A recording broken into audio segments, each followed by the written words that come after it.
So I will call to order said meeting of October 25th, 2011. Can we have a roll call for City Council, please? Council members Manukian. Here. Najarian. Here. Quintero.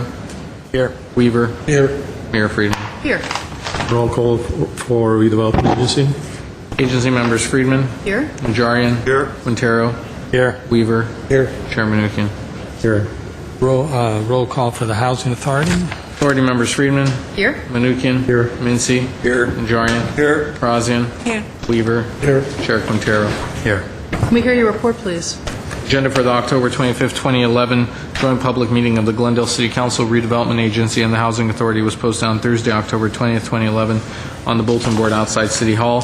Before you is a public hearing, Director of Community Development regarding proposed Glendale Triangle project to be located at 3900 San Fernando. A is an ordinance for introduction approving development agreement. B is council motion approving Stage 2 design review subject to comments and conditions. C is council motion approving 56 space parking exception based on finding and subject to conditions. At D is council motion approving density bonus housing plan and density bonus housing agreement. Thank you. Do you have a staff report? Yes, I'll go to Alan Castillo, Project Manager for the staff report. Alan? Good afternoon, City Council members, members of the agency, and Housing Authority members. The Glendale Triangle project is located at 3900 San Fernando. The site borders three major streets: Los Feliz to the north, Central Avenue to the east, and San Fernando to the west. The project previously received entitlements including Stage 2 design, a parking exception, and environmental certification in February of 2009. During the design review exercise, it was discovered that the project was inadvertently excluded from the citywide extension of entitlements granted by the city in November 2009. As a result, the entitlements have technically expired and are being requested to be renewed today. The developer is seeking new entitlements for Stage 2 and a parking exception, which reflects the minor changes to the original project of 2009. An addendum to the FEIR has also been prepared for the revised project. Camden USA is proposing to develop a mixed-use project consisting of 229 apartment units comprised of 218 market-rate units and 11 very low-income units. The project's ground floor will consist of 37,000 square feet of commercial space, which may include retail, restaurants, medical office, and live-work units. The parking is provided on the ground floor and within a two-level parking garage consisting of 448 spaces. The project will also provide for bicycle parking within the commercial and residential users. Stage 2. The minor modifications include adding 11 units dedicated to very low-income households, reducing the commercial square footage on parking spaces, and minor design changes to the ground floor. A representative from TCA, the architecture firm, will further discuss the minor changes to the project following my presentation. An addendum to the FEIR was also prepared to review the minor changes and concluded that no additional environmental review was required. Now the parking exception. A parking exception was one of the entitlements previously approved. However, as a result of the proposed reduction of commercial square footage, a revision to the parking exception is necessary. The developer is now requesting a parking exception of 56 spaces, where an 82 parking exception was previously approved. The density bonus. The developer wants to take advantage of the density bonus program by adding 11 very low-income units to the project for a total of 229 units. As a result, the project qualifies for the reduced parking and an increase in density. The housing plan and housing agreement summarize the project's affordable housing component and secure the affordable components of the subject units. The development agreement. The development agreement requires that the developer submit at a minimum for a foundation-only permit and pay this year's full development impact fee prior to December 31st, 2011 at the time of plan check submission. The total fees are approximately $850,000 and the payment is non-refundable. Finally, the fiscal impact. The project is valued at approximately $40 million. The city fees related to this project total approximately $2.6 million. A breakdown of the fees is located under the fiscal impact of the staff report. The project will also create permanent and temporary jobs and further contribute to city sales and property tax revenues. Ben Brasso from Camden USA is here to give a brief background of the company, and Eric Olson from TCA is here to provide a brief summary of the project design changes. Thank you, Alan. Madam Mayor, honorable council members, my name is Ben Brasso. I'm Vice President of Real Estate Investments with Camden Property Trust. With over 70,000 apartment homes, Camden is one of the largest mixed-use and apartment owners in the country. We're a publicly traded company on the New York Stock Exchange, and anecdotally, we're a long-term owner of the assets that we develop and manage. So we're hoping to be here for a long time and partner with the city. With me tonight is Rodney Kahn of Kahn Consulting, Amy Freilich of Armbruster Goldsmith and Delvac, the property owners George Garikian and Larry Simarusti, and then, of course, Eric Olson with Thomas Cox Associates, who's the architect that's been working on this project for over 4 years now.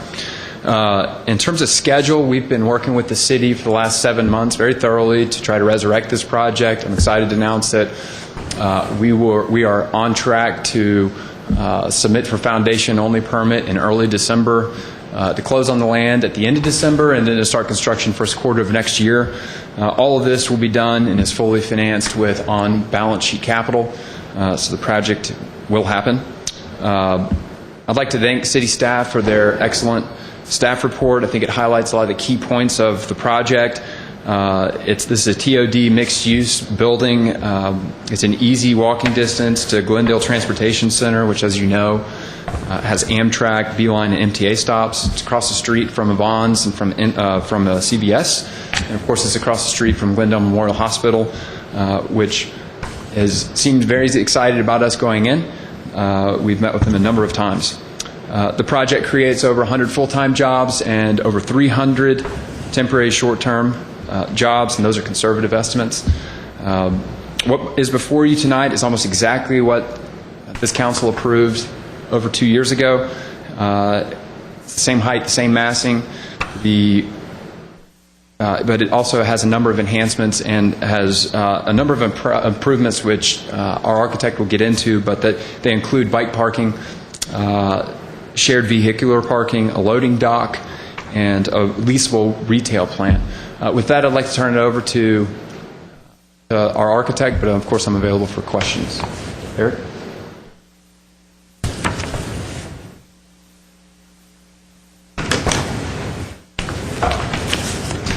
Good afternoon, council members. I'm Eric Olson with TCA, Thomas Cox Architects, and it's a pleasure to be back here. Oh, perfect. That was my next question. It's a pleasure to be back here in front of you presenting this project that we've had a lot of fun working on. I've been asked to point out some of the minor changes that we've made to improve the project. Most of them occur at the ground floor. You'll see here this is the site plan / first floor, and the parking circulation has been improved. There's been a additional vehicular entry made for the retail, so now that there's two, one off of San Fernando and one off of Central. There's a nice commercial parking loop at this level, and then there's additional commercial parking at the next level down. There's also now a dedicated residential ramp off of Central that's been relocated to be on Center with Laurel Street, and that immediately dives down to dedicated secure residential parking below grade. As Ben mentioned, the retail spaces have been massaged and improved. They're more marketable. We've been working with Camden's retail consultant to improve their marketability, their typical bay depths, and working with our structural engineer to maximize the open space and storefront. We've also been working with city staff to locate transformer rooms and those things that you need to have at this level so that they're at just the right location to make this the best mixed-use building that we can. We've also added an additional pedestrian connection off of Los Feliz that facilitates walking back and forth from the sidewalk to this parking area.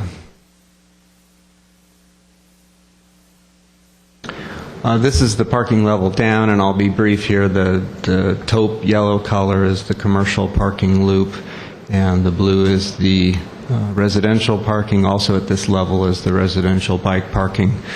The commercial bike parking is all on the sidewalk.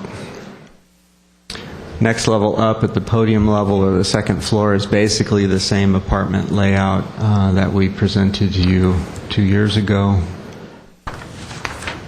Same with the elevations. There's a few of the minor changes that I discussed on the site plan that are reflected here in the elevations.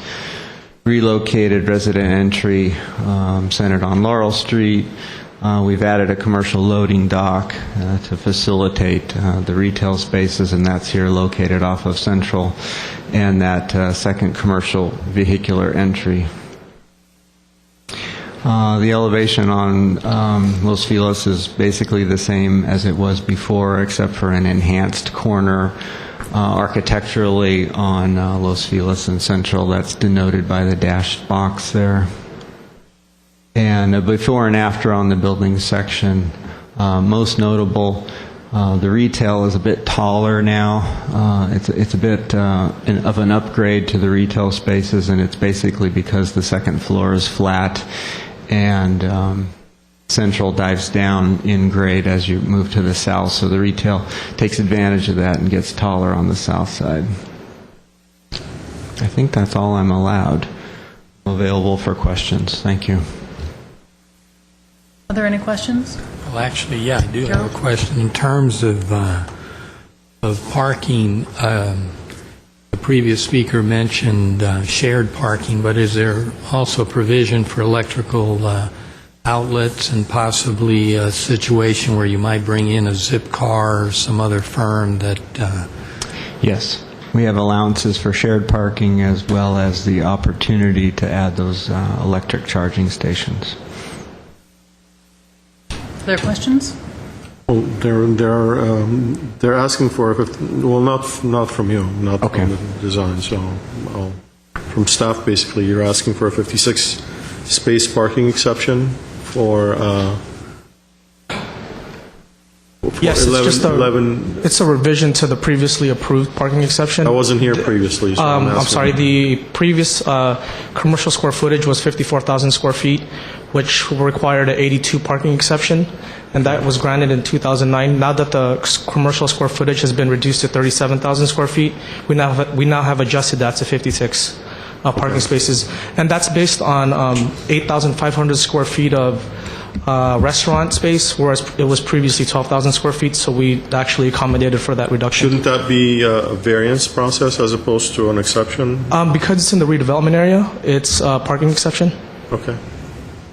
And what are we getting in return? 11 affordable housing units? Is that the trade-off? Well, based on SB 1818, if they provide 5% of affordable units, then they can do a density bonus of up to 20%, which is actually, I think, 44. They're only providing 11, and then that also gives them a concession for the parking reduction for the residential. The total that they should receive is, what is the total that they receive by providing the They're receiving housing? an additional 11. Additional 11? 11 affordable housing units. Now, how many parking spaces do they receive if they provide 11 affordable housing?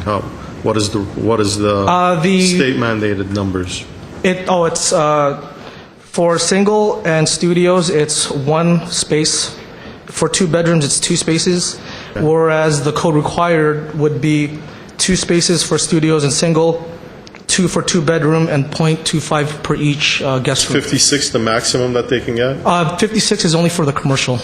Okay. How many exceptions are they getting for residential? There is no exception because of the So SB. what is the total they would get? They would be qualified for with?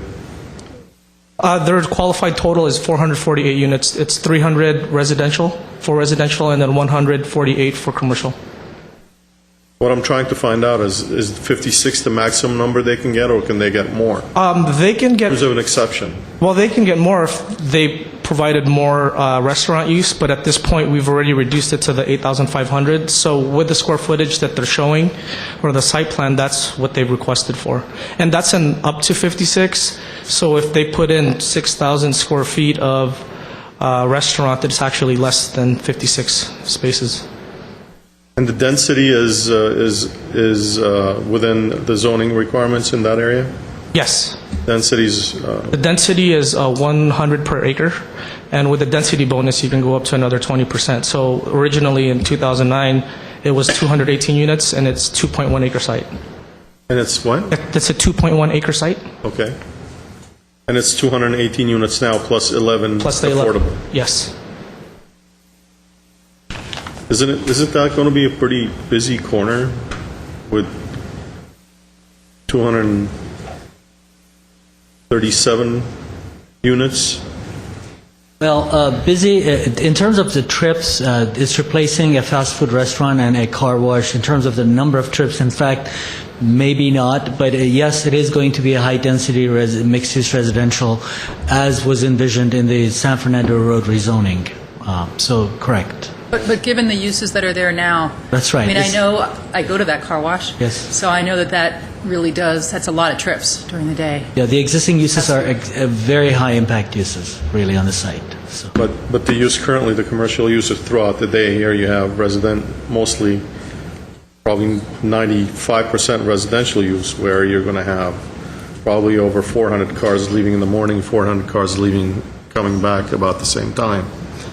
For those who are not using the public transportations that are located nearby. Yes, and that's correct. So the trip behavior will probably change.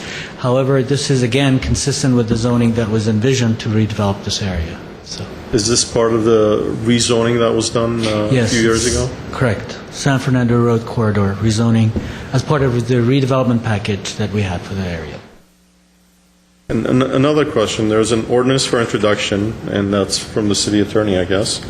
I would venture to guess that is for the city council, for the ordinance. And then That's we have correct. 3 motions for the council motions. That's correct. Why do you have redevelopment housing in it as well, in the meeting? Why is that necessary? For purposes of bringing the Housing Authority up to speed on an affordable housing project, although actions are not required by the Housing Authority, it is within the... Not that I object, it's just a question that's in my Sure, mind. and it is within the San Fernando Road Corridor redevelopment project zone. area. At this point in time, the agency isn't acting, but at some point in the future, we hope the agency will be able to continue to act on projects like this. So since it is within their project area, we are including the agency within the joint meeting. Yes, in normal circumstances, the agency would be taking some of these actions here today, but because of what's going on with the redevelopment litigation, we're having the council take all the actual action. So under the stay, that authority's been, we'll call it temporarily transferred to city council. That's clear now. All right. The agency would otherwise be acting on the Stage 1 to design review and on the parking exception. I'm not going to say it makes sense, because nothing up in Sacramento does, but, okay. Other questions or comments? Anyone want to make a motion? Comments? Yeah, so can the 3 motions be taken together and the ordinance separately? Is that what you suggest? There would be a motion to approve all of the city council motions together and the ordinances for introduction only. Okay, so it could all be together, okay? Right. I'd be glad to make the motional step, but I'd like to make a couple comments first on it. In my lifetime, nothing happened down on that triangle piece, and I think this is the first project I've seen that's in the form of a triangle, which isn't exactly the easiest to develop. I'm glad it's the whole triangle and not divided into 2 pieces. This definitely will energize that whole southern sector of Glendale. I imagine a lot of the doctors, nurses, whatever, that work at the hospital will be coming across the street to try to live. And the commercial in there be good. This will just get other projects in that area off the ground and going. It'll make a great change, and hooray, I'm finally glad to see something moving in Glendale for additional housing down there. So with that, I'll introduce the ordinance at 1A. Well, I'll make some comments, too. Oh, okay. I don't like the zoning. I think it's too dense, but I'm going to vote for it because that's what the zoning is. But I think considering the amount of space and the number of housing units that are going to go there, I just think that that zoning is not the right zoning. Although it has prompted additional development in the area, and I agree with Mr. Weaver in terms of number of years not having any developments in the southern part of San Fernando by Los Feliz over there. I'm glad to see the development. However, again, the zoning is, in my opinion, too dense, and it will create a problem, I think, for those streets, Los Feliz and San Fernando. I think that area is congested enough already, and this is just going to add to it. I think the zoning should be, at one point, should be revisited. So, but I will be voting for these items because the zoning is what it is today. I did want to ask one question. There's a number of ways in and out of this area where the stairs go down from the podium down the first floor. Will there be gates that will close after a certain hour of night for safety reasons, or will everything be open? I thought the first time I was briefed that was going to happen.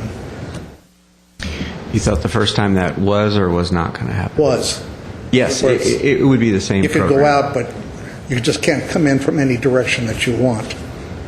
Correct. There's fire exit stairs that you can go out but not come back in, and then there's front doors, if you will, that are gated and secure, and some for the residents and some for the public. And they'll be maintained and managed in those appropriate ways.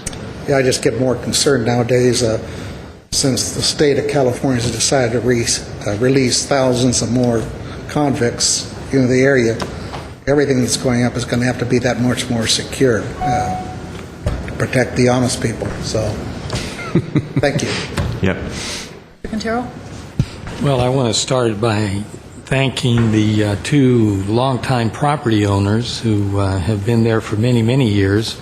They've done a great job of providing food and automotive services for the community. However, they're both interested in other pursuits, and they've worked very hard to continue to pursue this development. I think they found the right partner with Camden, and this actually started in the boom years, and here we are still in the middle of a tremendous recession, but they managed to bring it to fruition. So congratulations to them.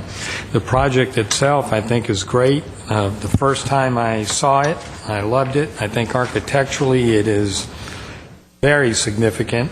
No matter what corner you view it from, whether you're coming up from San Fernando or Los Feliz, I think it's really going to stand out. It's the perfect complement to Glendale Memorial in the sense that there will be people who perhaps work there and so forth that are going to be interested in renting one of these units. And I think it's going to work well for the rest of the neighborhood.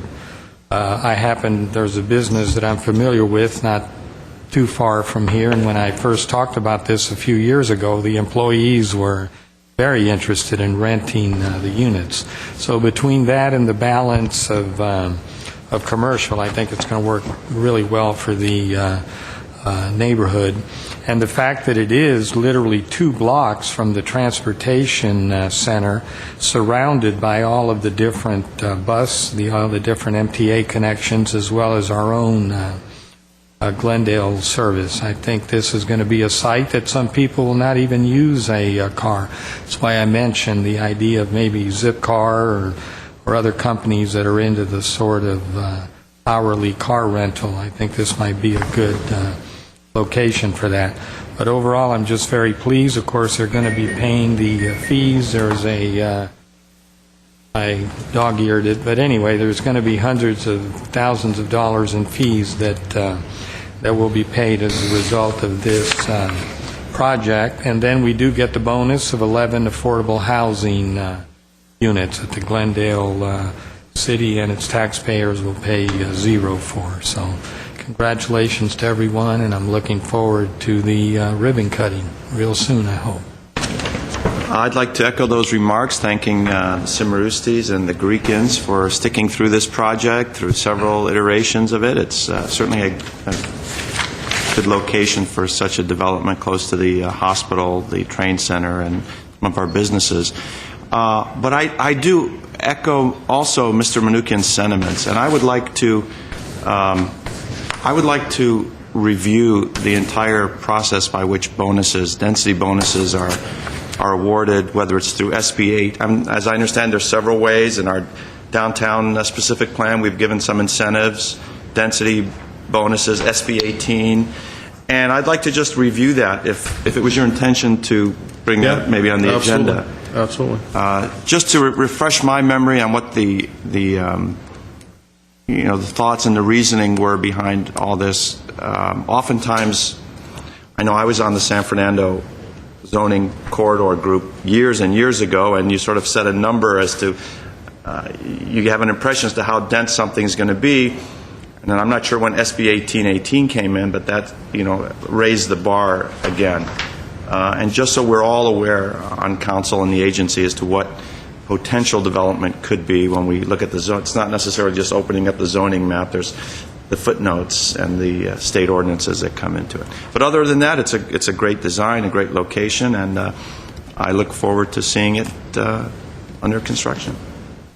Thank you. Mr. Weaver's introduced the ordinance. Would you like to make a motion? Yes, I'll move 1B, C, and D for the council.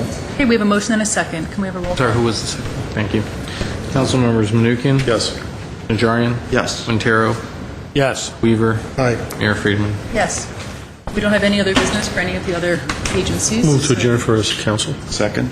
Council is adjourned. Move to adjourn for redevelopment. Second. Redevelopment. for housing? Second. We are adjourned. Okay, thank you. Well, why don't we do the joint meeting now? Okay.